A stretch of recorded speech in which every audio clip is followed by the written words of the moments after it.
ပြာသူလာပြီးနေ့အမိများနေ၌ပါကျုပ်ဆရာတော်ဘုရားကြီးဟောကြားတော်မူအပ်သောမိဘ၏ကျေးဇူးတရားနှင့်ဗုဒ္ဓ၏အဆုံးအမစကားတရားတော်မြတ်ကိုနာယူကြပါစို့မိဘကျေးဇူးတရားနှင့်ဗုဒ္ဓ၏အဆုံးအမစကားမိဘရဲ့ကျေးဇူးနဲ့ပတ်သက်ပြီးတော့မြတ်စွာဘုရားဟောကြားထားတဲ့ဒေသနာတော်တွေဟာပိဋကတ်3သွဲနိကေ9ပြားဓမ္မခန္ဓာပေါင်း7400ဒီကနေ့ပါဠိလိုရေးသားထားတဲ့မြန်မာနိုင်ငံမှာသတ္ထသံဃာနာတင်တဲ့မူသံဃာနာ6တန်အတိမတ်ပြုပြီးတော့စာမျက်နှာပေါင်း2000ခန့်နီးရှိတဲ့ပါဠိစာပေထဲမှာမိဘကျေးဇူးတရားနဲ့ပတ်သက်ပြီးတော့ဖော်ပြထားတဲ့သုတ္တန်တွေရှိတယ်အဲ့ဒီကျေးဇူးတရားနဲ့ပတ်သက်ပြီးတော့မြတ်စွာဘုရားဘယ်လိုဆုံးမစကားပြောခဲ့သလဲဘယ်လိုဆုံးမတရားတွေဟောခဲ့သလဲဆိုတာဒီကနေ့အကျဉ်းချုပ်မှတ်သားနာယူကြရအောင်ပါဠိစာပေမှာအမေကိုမာတာလို့ဒီလိုခေါ်တယ်အင်္ဂလိပ်မာသားဆိုတာနဲ့အမတန်မှနှိစက်တယ်ဘာလို့ဆိုတော့တဆိုတဲ့စကားလုံးကဒီဟိုတို့အိန္ဒိယလူတွေရွတ်လို့ရှင်မာတာလို့ရွတ်တယ်ဗမာပြည်ရောက်မှအဲ့ဒီတဝမ်းဖို့အတန်ကတစ်မျိုးဖြစ်လာတာနော်သူတို့စီမှာဒန္တဇတလို့ခေါ်တဲ့တရားကဒန္တဇတဆိုတာဒီရှားပြားနဲ့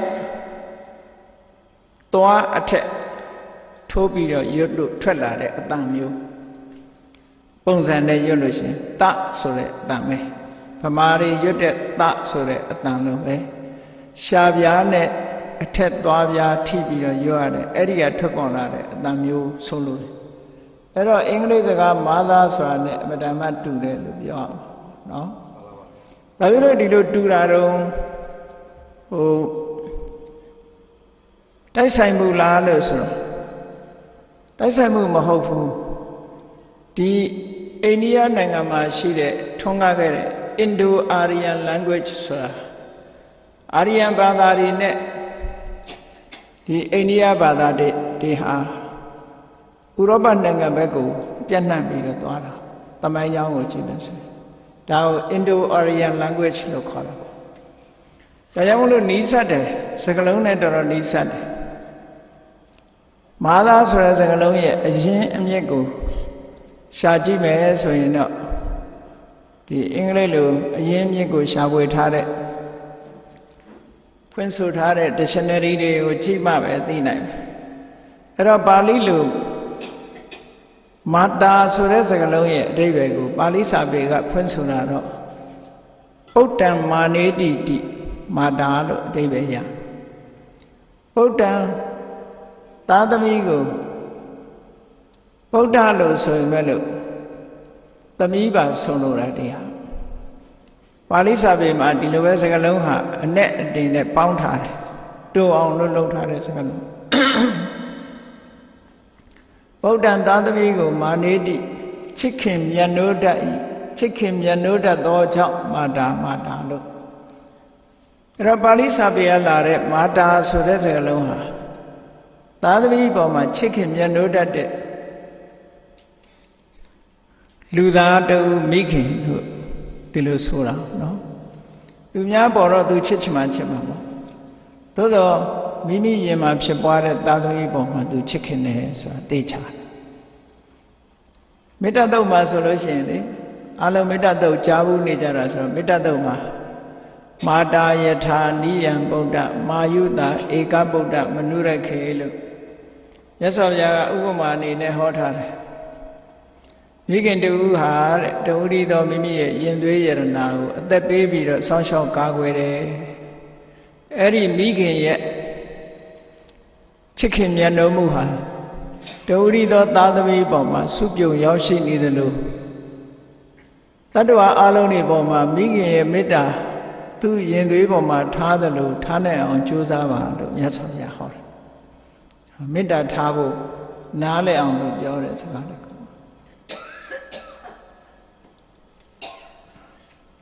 အဲ့တော့မာတာဆိုတဲ့စကားလုံးရဲ့အဓိပ္ပာယ်ကအမတန်မှနှစ်သက်ဆရာကောင်းတယ်ပေါ့သာသမီပေါ်မှာ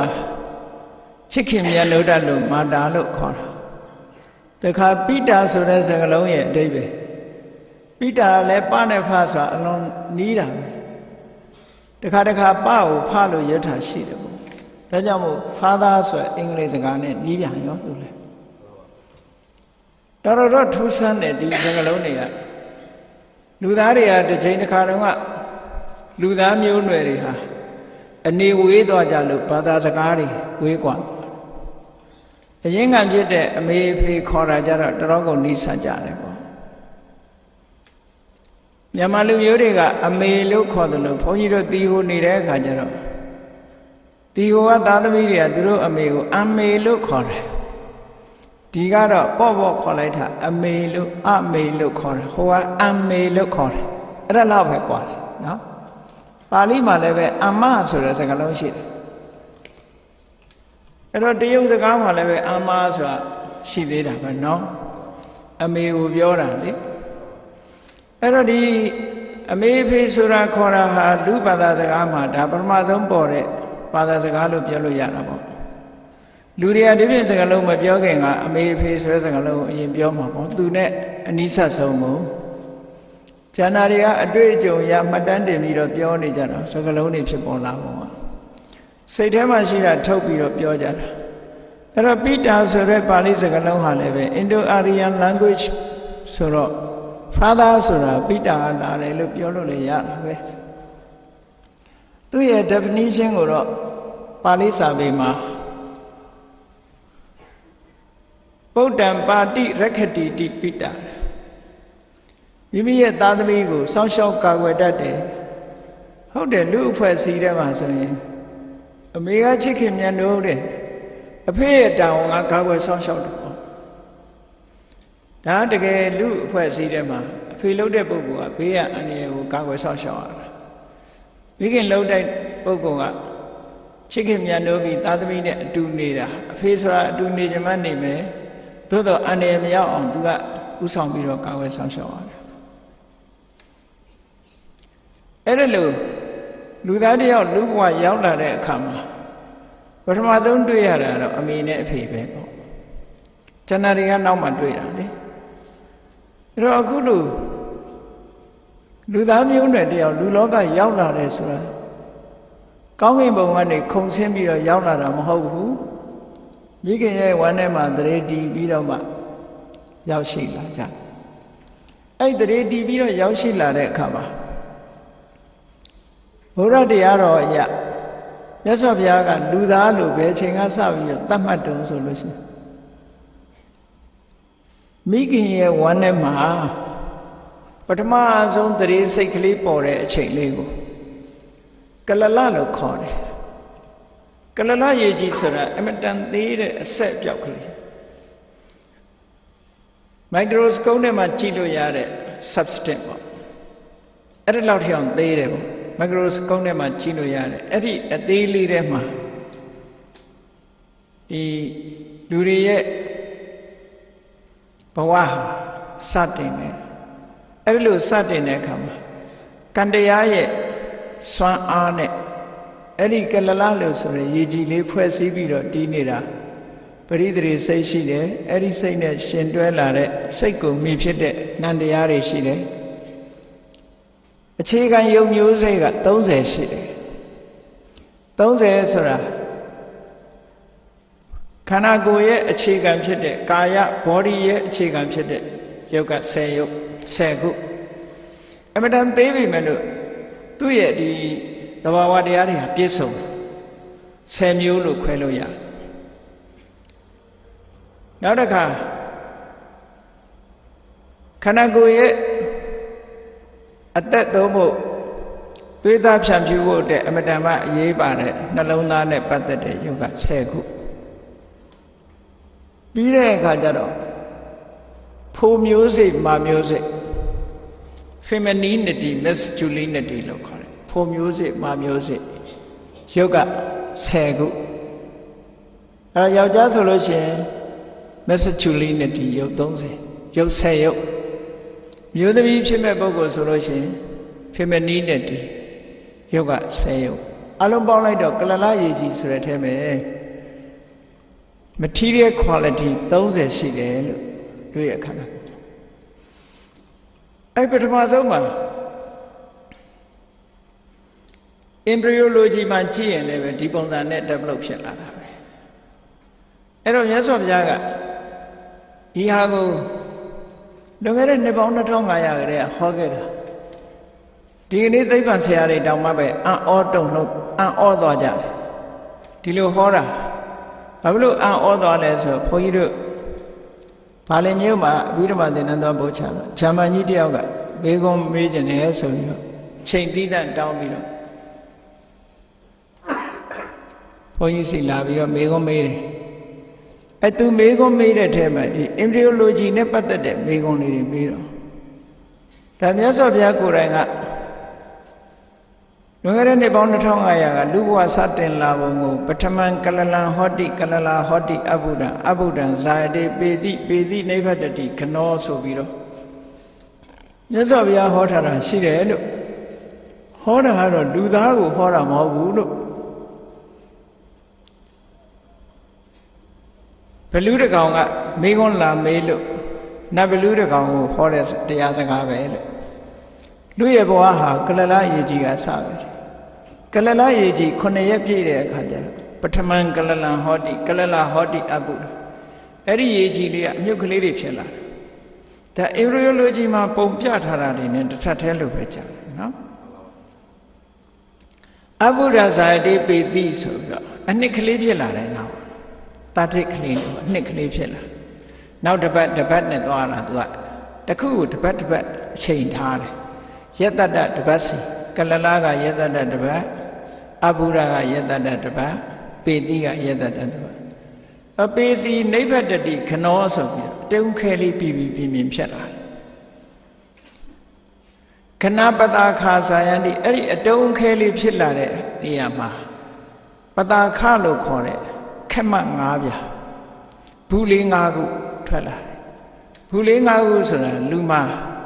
အတက်ကလေးတွေပေါက်လာမှာခေါင်းပေါက်မဲ့နေရာရှိတယ်လက်နှစ်ဖက်ပေါက်မဲ့နေရာရှိတယ်ခြေနှစ်ခုပေါက်မဲ့နေရာအမြီးတော့မပါဘူးအဲ့ထဲပဲနော်တိရစ္ဆာန်ဆိုရင်တော့အမြီးပါမှာပေါ့အဲ့တော့အဲ့ဒီလိုဘူးလေး5ခုထွက်လာတာပတာခပြီးတဲ့အခါကျတော့လူတဏ္ဍမှာသဘင်တို့အမွှေးတို့ဘယ်ချိန်ကစပေါ်တယ်ဆိုတာကိုပဲသူကတတ်မှတ်ပြထားရှိတယ်မျက်လုံးကဘယ်လောက်ကျမှစတယ်ဆိုတာသတ်မှတ်ထားအင်္ဂလာမှာနေတဲ့ဒေါက်တာနေဝင်းဆိုတဲ့ကကြီးက embryology နဲ့ပတ်သက်တာ fetus အဆင့်မှာသူတို့စေသိပ္ပံနဲ့မှာတဲ့ဒီဇဝင်တွေဘာတွေပေါက်တာကိုစောစောကဖော်မပြဘူးတဲ့ခုနောက်ပိုင်းမှာတွေးရှိချက်အရာဆိုလို့ရှိရင်သူပြောတဲ့ရဲပိုက်ဟာဟိုဘုန်းကြီးတို့အတိအကျမမှတ်မိဘူးသို့တော့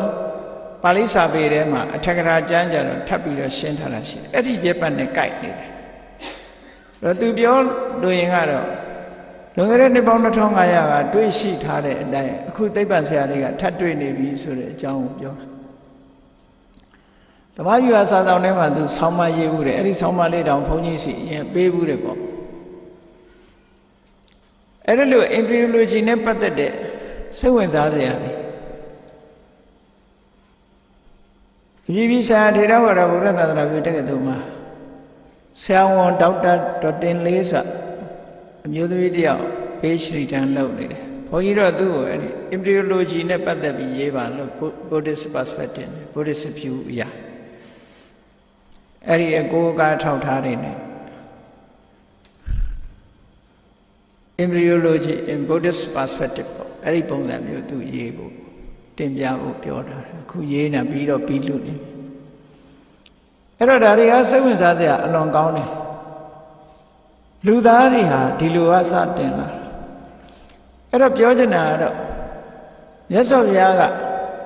လူသားလို့သတ်မှတ်တာဘယ်ချိန်ကစသတ်မှတ်လဲလို့ဆိုကလလရေကြီးအခိုက်ကစသတ်မှတ်ခုနပြောတဲ့ပထမဝိညာဏံဗတ္တုဗုဒ္ဓံလူရဲ့မိခင်ရဲ့ဝမ်းထဲမှာသရေစိတ်ကလေးပေါ်တယ်ဆိုတာမိခင်တောင်သိချင်မှသိအောင်မှအဲ့ဒီအချိန်ကလူသား ယဟန်အနေနဲ့အဲ့ဒီလိုလူသားဖြစ်တဲ့ပုဂ္ဂိုလ်ကိုသေအောင်လုပ်မယ်ဆိုလို့ရှိရင်သူကအပြစ်ရှိတယ်ဒါကြောင့်မလို့ဒီ abortion ဆိုတဲ့ကိစ္စတွေနဲ့ပတ်သက်ပြီးတချို့က fertilization လုပ်နေတဲ့အချိန်မှာဒါသေမှုမမြောက်သေးဘူးလို့ဘာလို့ပြောကြတာတွေရှိတယ်ပေါ့အသက်မဝင်သေးဘူးလို့လည်းပြောကြမှာပေါ့နော် fetus ဖြစ်လာတော့မှပဲအဲ့ဒါကြောင့်လည်းအသက်ရှူပြီးမှအသက်ဝင်တယ်လို့ဒီလိုယူဆတာတွေလည်းရှိတယ်အဲဗုဒ္ဓတရားတော်အရာကြတော့ဒီသရေစိတ်လေးထဲမှာစတင်ပြီးတော့မိခင်ဝမ်းထဲမှာပေါ်လာကြတဲ့အသက်ရှိပြီလို့ပြောထားတယ်အဲ့ဒါကြောင့်မလို့ပါဏာတိပါဒခံထိုက်တယ်လို့အဲ့ဒီအချိန်ကနေစပြီးပါဏာတိပါဒခံယဟန်နေမှာဆိုရင် intentionally killing မှာပါရာဇိကပြစ်မှုကျူးလွန်ရာရောက်တယ်ဒါလူသားတယောက်ကိုတတ်တာပဲဒါလည်းပဲကလလရေကြီးအဆင့်လေးမှာပဲသေအောင်လုပ်လို့ရှိရင်သူအပြစ်ရှိတယ်လို့ဒီလိုဆိုတယ်ဝိနည်းစကားရအဲ့တော့အဲ့ဒီအချိန်ကနေစပြီးတော့မိခင်ဟာမိမိတို့ဘဝသူသိတဲ့အချိန်ကစပြီးတော့သူ့ကိုမိပြုပြီးတော့လူသားတွေဟာဘဝတစ်ခုရရှိလာခဲ့ကြတာတိသာထင်ရှားလာတဲ့အခါမှာ fetus အခြေအနေရောက်လာတဲ့အခါမှာလည်းပဲမိခင်ရဲ့ဆောက်ရှောက်မှုကနေတာမှမဟုတ်ပဲမွေးဖွားလာတဲ့နောက်ပိုင်းမှာဆောက်ရှောက်တာတော့အလုံးသိနေကြတာပဲအဲ့တော့အဲ့ဒီဟာလူတွေရဲ့ခြေဆုတရားပဲခုခေတ်လူတွေကကြည့်လေထမင်းလေးတနတ်ကြွေးကြွေးလမ်းလေးတစ်ခါညွန်ပြမသိလို့လမ်းမေးရင်ပြောရင်တော့မှပဲခြေဆုတင်ပါတယ်လို့ပြောကြတာပေါ့အဲ့တော့ကိုယ့်အမေဖေဘယ်လိုခြေဆုမတင်နိုင်ဖဲရှိမလဲနော်လောကမှာလူဘဝကိုရောက်ရှိလာအောင်အမှန်တမ်းခြေဆုတင်နိုင်တဲ့ပုဂ္ဂိုလ်လို့ဒီလိုဆိုလိုတာပေါ့အဲ့ဒီမှာမိဘတွေကသားသမီးတွေအပေါ်မှာဘယ်လိုကျေးဇူးပြုတာလဲလို့ကျေးဇူးပြုပုံတွေကိုပြောခိုင်းမယ်ဆိုရင်တော့အမျိုးမျိုးပြောကြမှာပဲနော်မျိုးမျိုးပြောကြမှာမြတ်စွာဘုရားကစကား၃ခုနဲ့ပြောထားတာရှိတယ်မိဘကသားသမီးတွေပေါ်မှာဘယ်လိုကျေးဇူးပြုတယ်ဆိုတာ၃ခုတည်းနဲ့အလုံးချုပ်ပြီးငုံပြီးအောင်ကာဘာဖြစ်အောင်ပြောထားတယ်စကား၃ခုရှိတယ်သုတ္တန်တိုင်းမှာလို့မိဘနဲ့ပတ်သက်လာပြီးပြောတဲ့အခါမှာအဲ့ဒီစကားလေးပါတယ်ပဟုပကာရဘိက္ခွေမာတာပိတရောဗုဒ္ဓနာယဟန်တို့မိဘသားသမီးတွေပေါ်မှာကျေးဇူးများတယ်တဲ့ဘာဖြစ်လို့ကျေးဇူးများတာတော့ဆိုအာပါဒကာအသက်ရှင်အောင်စောင့်ရှောက်ခဲ့တယ်ဟောဒါတခုဟုတ်တယ်လေမိခင်ကမလိုချင်ခဲ့ဘူးဆိုလို့ရှိရင်အစောကြီးပဲဖယ်ရှားပြစ်လို့ရတာဒီကနေ့ခေတ်မှာမေတ္တာပြတ်လို့လူဘဝတောင်မှမလာရဘူးဆိုပြီးတော့ပိတ်ဆို့တာတွေရှိတာပဲတော်ဆန်းကျင်တဲ့ခေတ်ပဲနော်လူဘဝလာခြင်းတိုင်းမလာရဘူးမနောတတ္တဘာဝဒုံလောဆိုလူဘဝလာခြင်းပါတယ်ဆိုတော့မှပဲဟေးမလာခဲ့နဲ့ဆိုပြီးတော့မောင်းထုတ်ခံရတဲ့လူတွေရှိတယ်ကံမကောင်းအကြောင်းမလိုက်ရင်ဒီလိုခံရမှာပဲနော်အဲ့တော့လူဘဝကိုတားဆီးပိတ်ပင်နေကြတဲ့ဟာတွေခေတ်မှာပေါ်နေတယ်အဲ့ဒီမှာအပါရကမိမိလူသားဘဝရလာတဲ့အခါမှာဆောင်းလျှောက်တယ်ဘေးရန်အန္တရာယ်တွေမကြောက်အောင်ဆောင်းလျှောက်တယ်ဒါမိဘရဲ့ကလေးစဉ်းစားကြည့်ကလေးငယ်ဘဝဆိုတာသူ့ခြေသူ့လက်တည်နိုင်တာမှမဟုတ်တာသူ့ဟာသူရေထားတောင်းနိုင်တာမှမဟုတ်တာစားတယ်လို့ပြောနိုင်တာမှမဟုတ်တာအဲ့ဒီအချိန်လေးမှာအမေဖေရတာမဆောင်းလျှောက်ဘူးဆိုရင်ဘလောက်ဒုက္ခရောက်မလဲကိုယ့်အကိုစဉ်းစားကြည့်ပါဒါကြောင့်မို့မိဘရဲ့ကျေးဇူးဟာလုံးဝမမေ့သင့်ဘူးလို့ပြောတာအပါရကဆောင်းလျှောက်ခဲ့တယ်ဆောင်းလျှောက်ရင်ဆောင်းလျှောက်တာမဟုတ်ဘူးမိဘကပောတကနိုးကြိုတိုက်ကျွေးမွေးခဲ့တယ်ဘုရားရဲ့တရားတော်ရနို့ဆိုတာသွေးပဲတဲ့မိခင်ရဲ့မေတ္တာအရှိန်ဟပ်မှုကြောင့်မို့လို့သွေးဟာဖြူသွားတယ်မိခင်ရဲ့နှလုံးသားထဲကမေတ္တာစွမ်းအားနဲ့ညီရဲနေတဲ့သွေးလေးဟာဖြူစင်သွားဖြူဆွတ်သွားကဲပြီးကဲပြောင်းနေဆိုတာရှိတယ်နိစိတ်ဆိုးကြည့်ပါလားမျက်နှာရည် ဖြူရာကနေနီးလာမှာပဲဒါစိတ်ရဲ့လှုံ့ဆော်မှုတွေခေါ်တာပေါ့မိခင်မှလည်းဒီစိတ်ရဲ့လှုံ့ဆော်မှုကြောင့်သားသမီးကိုတိုက်ကျွေးမဲ့ရင်သွေးဟာဖြူလာတယ်ပေါ့စိတ်ဆွမ်းအားမေတ္တာဆွမ်းအားကြောင့်ဖြူလာတယ်ဒါကြောင့်မြတ်စွာဘုရားကအဲ့ဒါမိဘရဲ့သွေးလို့ပဲပြောတာနှုတ်ရည်ဆိုမိဘရဲ့သွေးပောတကငယ်ငယ်လေးတည်းမစားနိုင်တဲ့အချိန်မှာမိဘကချွေးလာခဲ့တာနောက်တစ်ခုကိုခြုံပြီးတော့ပြောလိုက်တာဣမတ္တလောကတ္တဓာတိတာရောတဲ့ဒီကနေ့ကြုံတွေ့နေရတဲ့လောကကြီးကိုဘယ်သူပြတာလဲဆိုမိဘကပြတာလောကမှာခိုင်းလုပ်ပြီးတော့လိုက်ပြမယ်ဆိုရင်ကျေးဇူးတင်တယ်ပြောကြအောင်ပါပဲလူလောကလူအကြောင်းလူဘဝမှာတွေ့ကြုံခံစားရသမျှဟာမိဘကပေးတာလို့ပဲပြောလို့ရဒါကြောင့်မို့မြတ်စွာဘုရားဒီအချက်၃ချက်နဲ့မိဘသိကျေးဇူးများတယ်ဆိုတာကိုဒီ၃ခုတည်းနဲ့စကားကုန်အောင်ပြောထားတာနော်အာဘာရကဆောင်းလျှောက်တယ်ဘောဇကကျွေးမွေးတယ်ဣမတ္တလောကတ္တဓာတိတာရောဒီလောကကြီးကိုပြတယ်ဒီလောကကြီးမြင်ခွင့်ရတာလူအတိုင်းဝိုင်းနဲ့ရောက်ခွင့်ရတာမိဘရဲ့ကျေးဇူးပဲလို့ဒီလိုဆိုလို့တယ်အဲ့ဒီ၃ပါးဒါမိဘရဲ့ကျေးဇူးတရားပဲကျန်တာတွေလျှောက်ချက်ပြီးတော့ပြောရင်ပြောလို့ဆုံးမှာမဟုတ်ဘူးလေမြတ်စွာဘုရားဒါမှမဟုတ်ဒီ၃ချက်နဲ့ပဲမိဘရဲ့ကျေးဇူးဆိုတာဖော်ကျူးပြီးတော့သုတ္တန်ထဲမှာဟောထားခဲ့တယ်မိဘကျေးဇူးတရားအလွန်ကြီးလို့လူတွေနားလည်အောင်လို့ဆိုပြီးတော့မြတ်စွာဘုရားကတပြမကဆိုတဲ့တုတ်မှာဟောထားတာရှိသေးတယ်အိန္ဒိယလူအတိုင်းဝိုင်း society ကခဏခေတ်မြန်မာပြည်ကလူသားတွေရဲ့ယုံကြည်ချက်နဲ့လူတွေနဲ့ယုံကြည်ချက်နဲ့မတူဘူးဘုရားဘာသာတွေရဲ့ယုံကြည်ချက်ကလည်းပဲတခြားဘာသာဝင်တွေရဲ့ယုံကြည်ချက်နဲ့မတူဘူးအဲ့တော့အိန္ဒိယနိုင်ငံမှာဟိန္ဒူဘာသာကိုယုံကြည်လက်ခံကိုးကွယ်ကြတဲ့ပုဂ္ဂိုလ်တွေကသူတို့ရဲ့ creator ဘုရားကဘယ်သူလဲဆိုဗြဟ္မာပဲဗြဟ္မာကိုကိုးကွယ်ကြတာလေအကုန်လုံးဗြဟ္မာဟာ creator ဗမာတွေခေါ်တဲ့ဘိသနုသူတို့အတန်နဲ့ဆိုဗိရှနုက protector ဗမာတွေခေါ်တဲ့တိဝသူတို့ခေါ်တဲ့ရှိဗံအဲ့ဒီနတ်က destroyer လို့ creator ရဲ့ protector ရဲ့ destroyer ရဲ့လို့နတ်ဖရာကြီး၃စုသူတို့ကအဓိကဖရာ၃စုရှိတယ်အဲ့ဒီအဓိကဖရာ၃စုကိုတတန်နဲ့တောင်းတတဲ့အနေနဲ့အောင်ဆိုတဲ့စကားလုံးကိုရွတ်တာဗြဟ္မာရဲ့အဆုံးလုံးကအဗိရှနုရဲ့အဆုံးလုံးကဥရှိဗံရဲ့အဆုံးလုံးကမဥမဆိုတဲ့အခရာ၃လုံးကိုပေါင်းရွတ်တဲ့အခါအောင်ဆိုတဲ့အတန်ထွက်တယ်အဲ့ဒါဟိန္ဒူတွေမှာနော်သူတို့မှာရေးပြီးတော့အန္တရာယ်ကင်းလို့မန္တန်တွေပါရွတ်တဲ့ခါရွတ်ထားတော့ဒီလိုရွတ်ကြတယ်အဲ့ဒါကိုဗမာတွေကအတိတ်ပဲမသိဘဲနဲ့လိုက်ရွတ်နေကြနော်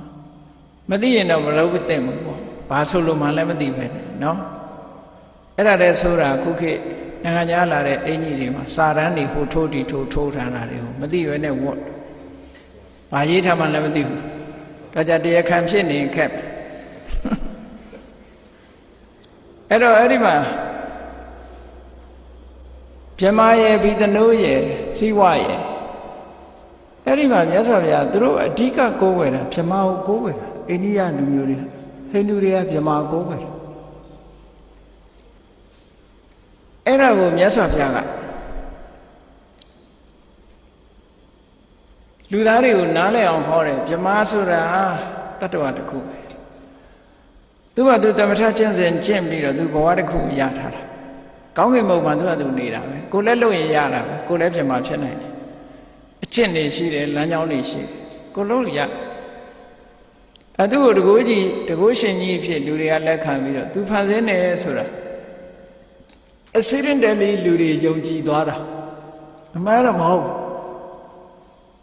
ဖန်ဆင်းရှင်ကကိုယ်တိုင်ပဲဟုတ်တယ်လေကိုယ့်ကိုစားချက်လို့ကိုရတာပဲဘွဲရတယ်ဆိုတော့ဘယ်ကလာပေးတာလိုက်လို့ဒါပဲခုခေတ်တော့ပေးတာတွေရှိကောင်းရှိမယ်နော်ကိုကြိုးစားမှအသိပညာ qualification ကတော့ certificate ကတော့ရချင်ရမှာပေါ့ qualification ကတော့ကိုယ်တန်တော်မှာရှိတာပဲဒါသိကြတယ်သူများလာပေးလို့ပဲရအဲ့ဒါကြောင့်မို့နောက်ပိုင်းကျတော့အိန္ဒိယနိုင်ငံမှာလည်းဗြဟ္မာနဲ့လိုက်ရင်းနဲ့နောက်ဆုံးမှသူကအဟမတ်စမိဗြဟ္မာ I am ဗြဟ္မာဆိုပြီးတော့ဖြစ်လာတယ်ဥပနိရှတ်အတွေ့ခေါ်ကြတယ်ဗြဟ္မာဟာဘယ်သူမှမဟုတ်ငါပဲလို့ဖြစ်လာတယ်နောက်ပိုင်းမှာဥပနိရှတ်အတွေ့ခေါ်မှာအသိဉာဏ်လိုက်စားလာတဲ့အခါကျတော့ဟိုကောင်းဝင်ဘုံကကိုယ်နဲ့မဆိုင်ဘူးဆိုတော့ဖြည်းဖြည်းနားလဲလာကြတာပေါ့နော်အဲ့ဒီမှာမြတ်စွာဘုရားကလည်းလူသားတွေရဲ့ယုံကြည်ချက်နဲ့ပတ်သက်ပြီးတော့ဆုံးမဩဝါဒပေးတာရှိတယ်ဗြဟ္မာကိုယုံကြည်တဲ့လူတွေအတွက်ဗြဟ္မာဆိုတာအင်္ဂလိပ်လိုပြန်ရင်တော့ခေါ်ပဲပေါ့ခေါ်လို့ပဲပြန်မယ်ဒါပေမဲ့အိန္ဒိယနိုင်ငံမှာဗြဟ္မာလို့ပဲသုံးတယ်မြတ်စွာဘုရားကအဲ့ဒီမှာဗြဟ္မာဆိုတာမင်းတို့နဲ့ပတ်သက်တဲ့ဗြဟ္မာဆိုတာမိဘကိုပြောတာ Mother or parents are God parents are God လို့ဒီလိုသုံးခဲ့တာမြတ်စွာဘုရားနော်ဘာလို့လဲဆိုဗြဟ္မာတိမာတာပိတရောမိဘနှစ်ပါးကိုပဲဗြဟ္မာလို့မြတ်စွာဘုရားအမှန်တရားဘက်ကိုဥလှည့်ပြီးတော့ပေးခဲ့တယ်ဟေ့ဗြဟ္မာဆိုတာသူကသူတတ္တဝါအနေနဲ့ရှိရင်ရှိမယ်ကိုယ်နဲ့မပတ်သက်ဘူးကိုယ့်ရဲ့ဗြဟ္မာဟာအမိဖေးပဲဒီလိုဆိုလိုတာပေါ့နော်ဒါမို့ mother is a god father is a god ဒီလိုဆိုလိုတယ်အဲ့တော့မြတ်စွာဘုရားကဒါတိတိလေးလဲဟောခဲ့တာပဲအမေဖေနဲ့အတူလုပ်ပြီးတော့အမေဖေကိုပူဇော်ပတ်သအမေဖေကိုရိုးရိုးသေးသေးနေတဲ့ပုဂ္ဂိုလ်တွေဟာဒါဗြဟ္မာနဲ့အတူနေတယ်ခေါနဲ့အတူနေတယ်လို့ပဲပြောရမယ်ဒါအိန္ဒိယလူနေမှုစနစ်အရာမြတ်စွာဘုရားအတွေ့အခေါ်ပြောင်းခိုင်းတာနော်သို့သောလူတွေကဒါလွယ်လွယ်နဲ့တော့ပြောင်းလို့တော့မရဘူးလူတွေရဲ့ဒီ view ဆိုတာတော်ခက်တယ်ယူဆတစ်ခုအမြင်တစ်ခုဟာလွယ်လွယ်နဲ့ပြောင်းသွားမှာတော့မဟုတ်ဘူးပေါ့မဟုတ်မှန်းသိပေမဲ့မလွတ်နိုင်ဘူးလူသဘောဟာနော်မဟုတ်မှန်းတော့သိတယ်ဒါပေမဲ့ညင်းပယ်နိုင်လားဆိုညင်းပယ်နိုင်ခြင်းကမစွမ်းနိုင်ဒီကနေ့ခေတ်မှာနေသိပ္ပံတလောက်တိုးတက်နေမဟုတ်မှန်းသိကြမှာပဲမသိပဲတော့မနေဘူးသို့တော့ညင်းပယ်နိုင်သလားဆိုမညင်းပယ်နိုင်ဘူးဘာသာတရားနဲ့ပတ်သက်လာလို့ရှိရင် follow လုပ်နေကြတာပဲကောမစင်စားရဘူးဘာသာတရားနဲ့ပတ်သက်ပြီးဘာကြောင့်လို့ဆိုကြောက်တာကြောက်လို့ဒီလိုဖြစ်တာအဲ့တော့ယုံကြည်ချက်ဆိုတဲ့အပေါ်မှာကြောက်စိတ်ကလွှမ်းမိုးလာလူတွေရဲ့ဘာသာတရားစပြီးတော့ပေါ်လာတာကိုကြောက်လို့ပေါ်လာအကြောက်တရားကိုကာကွယ်ဖို့ရအတွက်ကိုယ်ကိုယ်ရာတွေရှားလာကြတာလေတဘာဝရဲ့အင်အားစုကြီးတွေဒီ forces ကြီးတွေဆိုတာဥပမာမုန်တိုင်းကြီးတိုက်တယ်မိတောင်ကြီးတွေပေါင်ကွဲတယ်ဟောပင်လယ်လိုင်းလုံးကြီးတွေဆူနာမီကြီးတွေတက်လာတယ်မိုးချိန်းတယ်မိုးကြိုးပစ်တယ်ကြောက်တယ်ကြောက်ပြီးတော့တွေးမိတွေးရတွေးတာဒါနတ်ဖျားကောင်းအစိတ်ဆိုးတာဖြစ်မယ်သူတော့ပူဇော်မှဖြစ်မှာကိုကနေပြီးတော့ထိုင်ပြီးတော့ရှ िख ိုးလိုက်တဲ့အချိန်ဟိုကသူ့အကြောင်းကုန်လို့ငြိမ်သွားတဲ့အချိန်နဲ့သွားတိုက်ဆိုင်တော့ကဲငါလှုပ်တာဟိုကလက်ခံသွားပြီaccidentally အဲ့ဒါလို့ဖြစ်တာနောက်တစ်ချိန်ရှ िख ိုးရင်ပြောင်းချင်မှပြောင်းမှာနော်အဲ့တော့ယုံကြည်မှုဆိုတာတော်တော်ခက်တယ်ဒါဟုတ်ဘုန်းကြီးတို့က tourist guide လုပ်တဲ့လူတွေပြောထားတခါတော့မက္ကဆီကိုကအမျိုးသမီးတွေဘုရားဘာသာဖြစ်စမက္ကဆီကန်လူမျိုး30လောက်ရောက်လာတော့အမျိုးသမီးတယောက်ကသူမကြိတ်တတ်တာလေးကိုမေးတယ်မေးကုန်မေးပြရစေဆိုပြီးမေးကြသူမေးတာဘာတော့ဆိုသူမန္တလေးမဟာမြတ်မုနီဘုရားကြီးတဲ့ဝင်လာတော့သူ သူစိတ်ထဲမှာမကြည်မနှက်တဲ့ဆိုင်းဘုတ်ကလေးတစ်ခုတွေ့လာတယ်အမျိုးသမီးမဝင်ရဆက်ဆိုင်းဘုတ်သွားတွေ့တယ်ကျင့်တတ်ဘူးဒါဗုဒ္ဓဇင်လားတဲ့ဗုဒ္ဓဘာသာဒီလိုခွဲခြားလုပ်သလားလို့မေးတာ Is it this Buddhism ဗုဒ္ဓဘာသာ discrimination လုပ်သလားလို့ဆိုဘုန်းကြီးကတော့သူတလုံးနဲ့ပဲဖြေတာ This is not Buddhism this is a tradition ဒါတို့ရဲ့ tradition မှာ Buddhism နဲ့မဆိုင်ပါဘူးလို့မြတ်စွာဘုရားကအမျိုးသားတွေယဟန္တာဖြစ်ပြီးတော့အသိဉာဏ်တွေ enlightenment ကိုရနိုင်တယ်လို့မျိုးသမီးတွေလည်းရနိုင်တာပဲဒီဘက်မှာခွဲခြားတာမရှိဘူးမျိုးသမီးရတဲ့တရားနဲ့အမျိုးရဲ့သားရတဲ့တရားထူးခြားတယ်လို့တစ်ခါမှဟောတာမရှိဘူးဒါလူလောက society ကခွဲခြားတဲ့စနစ်တွေပါလို့ဘုရားအနေနဲ့ခွဲတာမဟုတ်ပါဘူးလို့အပြောတော့သူကျင့်တတ်တယ်သို့တော့ guide လုပ်တဲ့လူကဘာပြောတော့ဆိုထမိန်တွေနဲ့ဖះရှိန်မှာမသိတော်လို့ဆိုပို့ဆိုးသွားတယ်သူတို့မှထမိန်ရဲ့လုံကြီးရဲ့ရှိတာမှမဟုတ်တာတီဟိုမှာဆိုရင်ထမိန်တောင်မှခေါင်းပေါင်းသေးတယ်အမျိုးသမီးဝတ်တဲ့ထမိန်ခေါင်းပေါင်းမိတာဒီကိုယ်တိုင်မြင်ခဲ့တာပါအမျိုးသားတွေဗမာပြည်မှာသာခွဲခြားနေပါလေလုံနေတယ်ဟိုအမြင်ချင်းမတူတာပြောတာပါသူတို့မှခေါင်းရင်းချင်ရင်မရှိဘူးလက်နဲ့ပြတယ်လို့ပဲခြေထောက်နဲ့လည်းပြတာပဲဗမာကျတော့ခြေထောက်နဲ့ပြရင်တိတ်ရိုင်းတယ် impolite နော်တိတ်ရိုင်းတယ်လို့ထင်တယ်သူတို့ကျတော့ခြေထောက်နဲ့လက်တူတူပဲကိုပိုင်တာကြီးပဲနှစ်ခုစလုံးအထက်နဲ့အောက်ကပြောင်းရင်ပြောင်းရတာပဲလေဘာမှမတူကိုယ်ခန္ဓာကိုယ်ထဲမှာရှိတာတွေကြီးပဲအဲ့တော့ဒါတွေကအယူဆတွေပဲ tradition တွေပဲလို့ဒီလိုခွဲခြားပြီးတော့သိဖို့လို့နောက်ကြိုက်ထီးဥမှာတခါပြောကြမျိုးသမီးတွေဘာမှမဝင်ရတာတော့မျိုးသမီးတွေတဲ့ဟာမိုးချိန်ပြီးတော့မိုးကြိုးပြစ်တတ်တယ်ဘာညာနဲ့ဟိုဝင်သွားတော့မိုးကြိုးကမပြစ်တော့ခက်ဟိုကိုပြောတာတွေအလကားဖြစ်တယ်မဟုတ်ဘူးပြောလိုက် tradition တို့နိုင်ငံရဲ့ဒါ tradition ပဲအများလိုက်နာရတဲ့ tradition ဆိုတာ reasonable ဖြစ်ချင်မှဖြစ်မှာပေါ့ tradition ရဲ့သဘောကအများယုံကြည်လိုက်သူတို့လည်းရှိတာပဲ tradition တွေကိုယ်နိုင်ငံမှာကိုရှိတာမဟုတ်အဲ tradition လို့ပြောတာမှန်ကန်ဆုံးပဲကြံတဲ့ဟာတွေရှောက်ပြောလို့ရှိရင်မဖြစ်ရင်ဒုက္ခရောက်ကြားဘူးတဲ့အဲ့ဒီဘာဖြစ်တယ်ညာဖြစ်တယ်ဆိုတော့အဲ့ဒီအမျိုးသမီးတယောက်ကနေယောက်ျားလို့ဟုတ်ပြီးတော့ဝင်လာတယ်ဘာမှဖြစ်ဘူးလို့ပြောတယ်ကြိုက်ထီဟိုအဲ့ဒုက္ခရောက်မှာပေါ့အဲ့လိုဆိုဒီဟာတခုမခိုင်လုံတဲ့စကားတစ်ခုအကြောင်းပြတစ်ခုပြောလိုက်တာနဲ့ကျန်တာတွေပါပြက်ပြက်သွားနိုင်တယ်ဒါတွေအဲ့ဒါကြောင့်မလို့ဒါတွေက tradition လို့ပဲပြောရမှာ tradition မြတ်စွာဘုရားအနေနဲ့ခွဲခြားတာမရှိဘူးအေးဒါကြောင့်မလို့အခုဒီဗြဟ္မာကိုကိုးကွယ်တဲ့လူတွေရဲ့အတိုင်းအဝိုင်းမှာမြတ်စွာဘုရားတကယ်မင်းတို့ကိုးကွယ်ရင်ကောင်းကင်ဘုံကဗြဟ္မာကမင်းတို့ဘာမှလာလုံးမှလည်းမဟုတ်ဘူးထမင်းလည်းတနတ်မှလာကြွေးမှလည်းမဟုတ်ဘူးအဲ့တော့မင်းထမင်းကြွေးနေတာအမေပဲအဖေပဲဒါကြောင့်မို့ parents are God မြတ်စွာဘုရားသင်ပေးခဲ့တာဟုတ်တယ်လေနောက်ပြီးတော့မြတ်စွာဘုရား definition အနေနဲ့ရှင်းပြတယ်ကောင်းကင်ဘုံကဗြဟ္မာကြီးတွေကမေတ္တာကရုဏာမုရိဒဥပေက္ခလို့ဆိုတဲ့ဗြဟ္မဝိဟာရမြင့်မြတ်တဲ့နေထိုင်ခြင်းဖြင့်နေထိုင်ကြတယ်အေးအမေဖေးတွေဟာလည်းသားသမီးတွေပေါ်မှာမြင့်မြတ်တဲ့နေခြင်းနဲ့နေတယ်ကိုယ်သားသမီးလေးပေါ်မှာမေတ္တာထားတယ်ကြီးပွားစေခြင်းနဲ့ဘွဲ့တွေရစေခြင်းနဲ့နောက်စတတ်စေခြင်းနဲ့ကြီးပွားတိုးတက်စေခြင်းနဲ့ဒါမိဘရဲ့မေတ္တာအိုသားသမီးမှာဒုက္ခရောက်မယ်ဆိုရင်မိခင်ရဲ့နှလုံးသားဟာနာကျင်ပြီးတော့အကျဉ်းတရားတွေဖြစ်တယ်ကရုဏာဩသားသမီးလေးကဆောင်းဝဲအောင်သွားလို့တဲ့ဘာဖြစ်တယ်ညာဖြစ်တယ်ဘွယ်ကြီးရသွားပြီကြီးပွားနေပြီဆိုရင်မလေးဝမ်းသာလိုက်တာတချို့မိဘများနော်လူကြားထဲမှာထုတ်ကြွားလို့ကိုမပေးနိုင်ဘူးမုရိဒတရားတွေဘေးကတော့နားလည်းပေးရမှာပေါ့သူသားသမီးအကြောင်းတော်ကြောင်းကိုပြောတယ်ဒါပြောသူစိတ်ထဲရဲ့ခံစားချက်ကိုထုတ်ဖို့ပြောတာနော်သားလေးကသမီးလေးကဟင်းလေးတစ်ခွက်ပို့လိုက်ရင်ပြောမပြီးတော့ဘူးလူကြားထဲမှာဒါ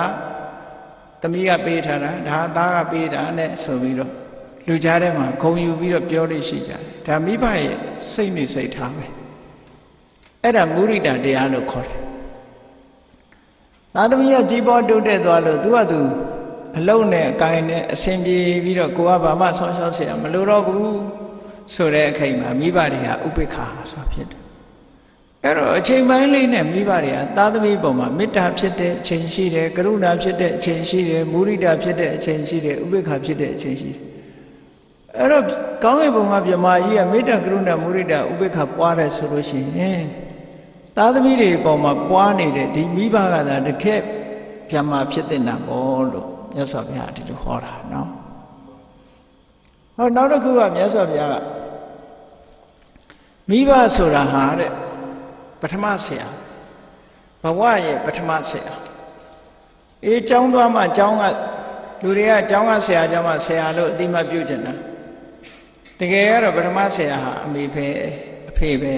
မိဘနှစ်ပါးကိုယ့်ရဲ့ဘဝမှာပထမဆုံးဆရာပဲအဲ့ဒါကိုဗမာလူကပုဗ္ဗစရိယကိုလက်ဦးဆရာလို့ပြန်ကြတာပေါ့ဘဝမှာပထမဆုံးဆရာပဲဒါကြောင့်မို့လို့သားသမီးမကောင်းမိဘကောင်းလို့ပဲပြောတာပဲနော်တပည့်မကောင်းဆရာကောင်းဆိုတာနောက်ပိုင်းကျမှပြောတယ်အဲ့တော့သားသမီးရဲ့ပထမဆုံးလူလောကရောက်လာလို့လူပိသအောင်ယဉ်ကျေးအောင်စတင်သင်ကြားပေးတာမိဘပဲဖြစ်တယ်ဒါကြောင့်မို့မိဘဟာဆရာလည်းဟုတ်တယ်မိဘလည်းဟုတ်တယ်ဟောမြတ်စွာဘုရားအဲ့လိုဟောတယ်ဟောနောက်တစ်ခုကျတော့သုတ္တန်တစ်ခုမှတော့ပုဗ္ဗဒေဝတာအိမ်ဥနတ်လို့လည်းမြတ်စွာဘုရားကသတ်မှတ်တယ်လောကလူတွေကအိမ်ဥနတ်ဆိုသိယိုသေးကြတာအိမ်ဥနတ်ဆိုလို့ချင်းသိယိုသေးတယ်စာဥစားပြတင်တယ်ငပြောပွဲအုံပွဲမညိုရအောင်ထားတဲ့အိမ်ဥနတ်တွေကို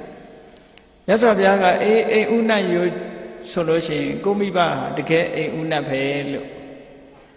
ဒီလိုဆုံးမပေးတာဟောမြတ်စွာဘုရားမိဘရဲ့ခြေဆုတရားတွေနဲ့ပတ်သက်ပြီးတော့အဲ့လိုအရာထားပြီးတော့ဆုံးမသွန်သင်တဲ့သုတ်တန်တွေ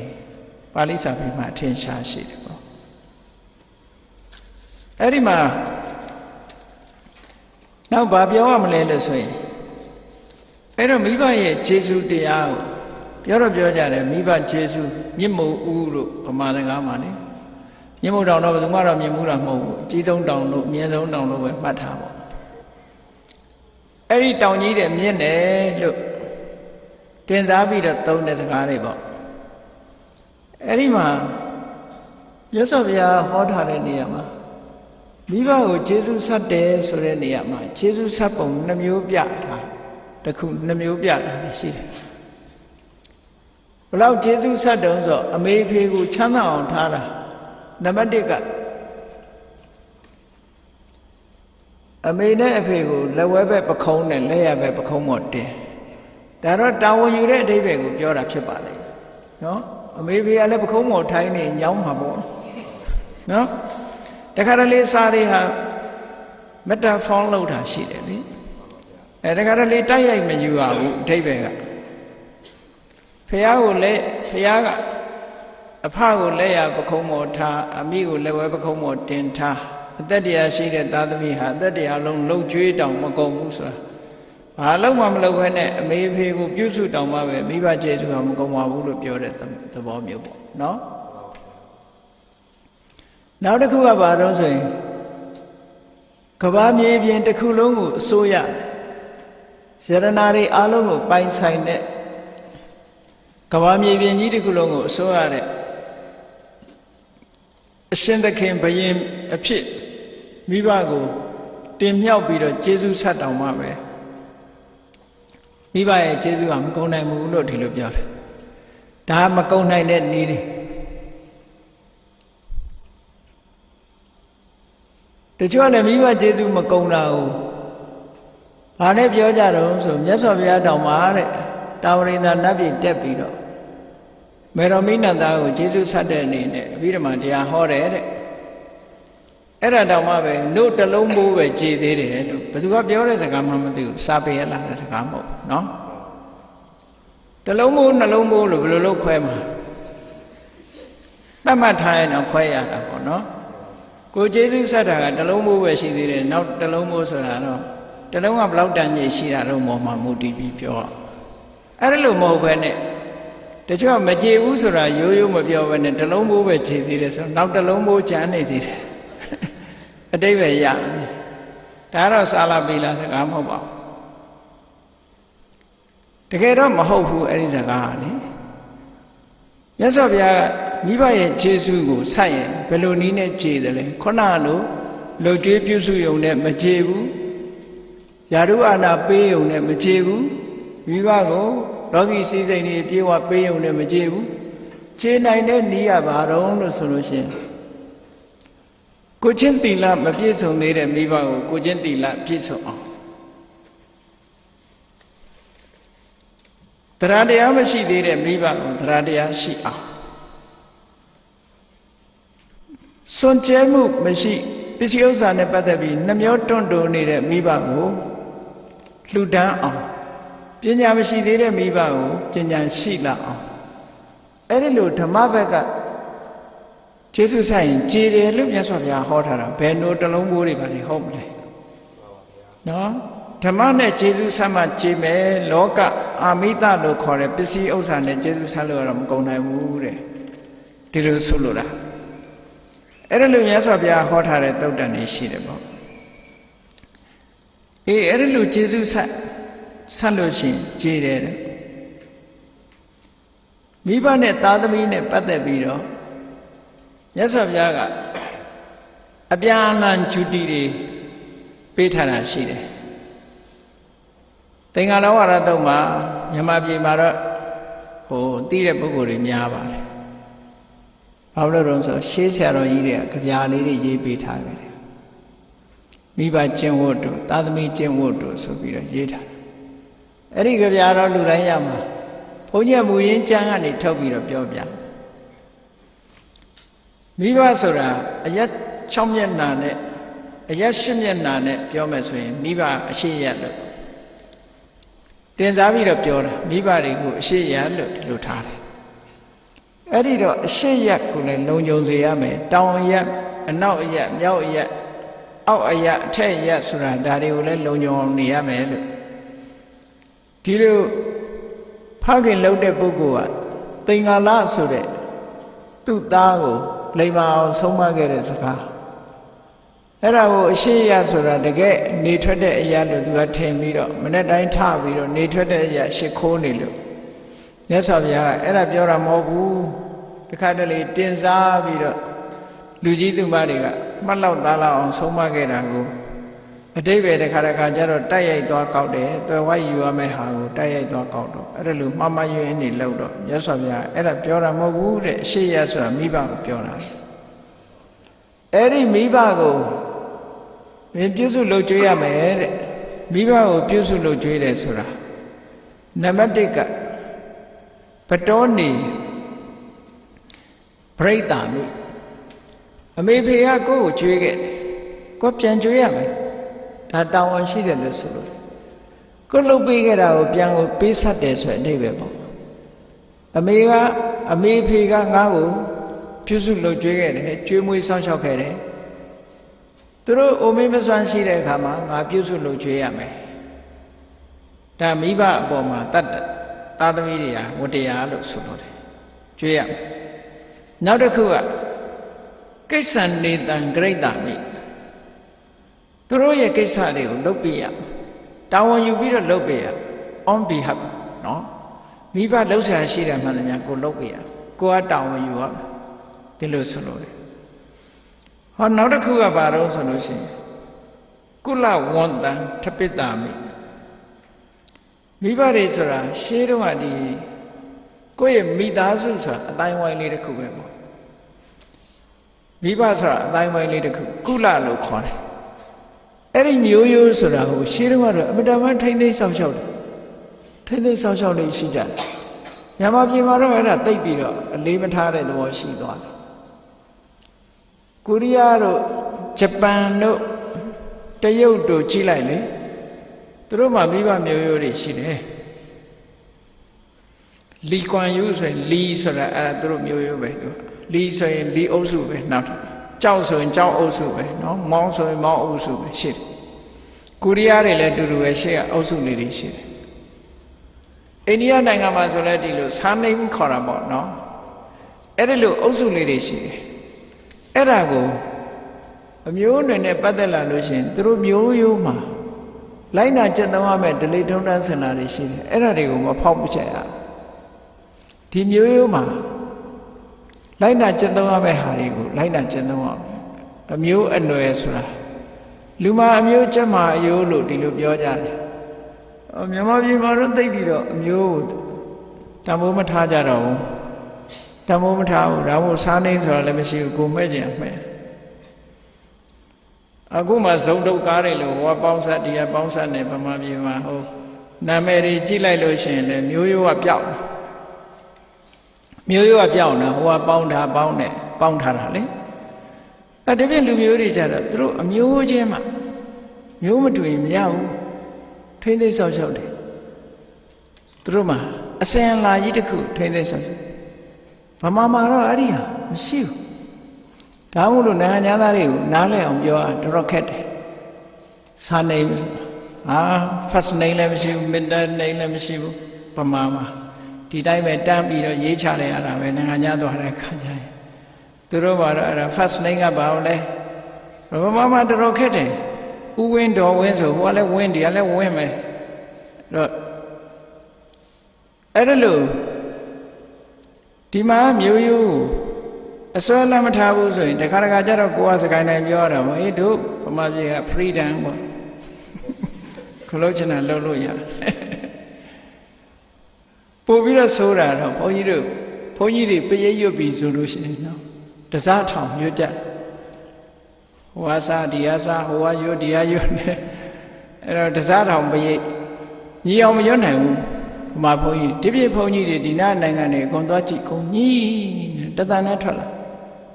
သူတို့မှာ training ကိုရှိတယ်ထိုင်းနေပါတော့ဆိုအကုန် training ရှိတယ်တီဟိုမှာလည်းပဲ training ရှိတယ်ဒီပြည့်နိုင်ငံတွေမှာ